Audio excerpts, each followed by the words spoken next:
Sasa kama kawaida yake, mwanaspoti mwenza George Kayesi kwenye kitengo cha fununu na tetesi za uhamisho huwa anawaangazia wachezaji na makocha mbalimbali ambao wanatafutwa na timu tofauti tofauti, na sasa ni zamu ya kukipokea kitengo hicho.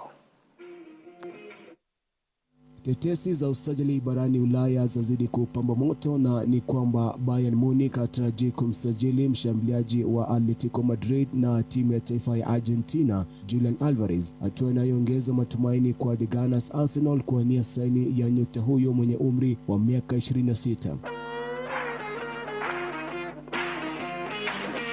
Vibabe wa soka nchini England Manchester City wanajiandaa kutoa dau linalokadiriwa kufikia pauni milioni 100 kwa ajili ya kiungo wa kati wa Nottingham Forest Mwingereza Elliot Anderson mwenye umri wa miaka 23. City pia inatajwa kumfuatilia beki wa kulia wa Brentford Michael Kayode pamoja na beki chipkizi wa Feyenoord Givaio Reid. Mipango inatajwa kwenda sambamba na tetesi kuwa kocha Pep Guardiola huenda akazidi kusalia klabuni kwa angalau msimu mmoja zaidi. Na tukitupia jicho klabu ya The Red Devils Manchester United, ni kwamba wana imani ya kukamilisha usajili wa kiungo wa Borussia Mönchengladbach Rocco Reitz mwenye umri wa miaka 23 ambaye thamani yake inatajwa kuwa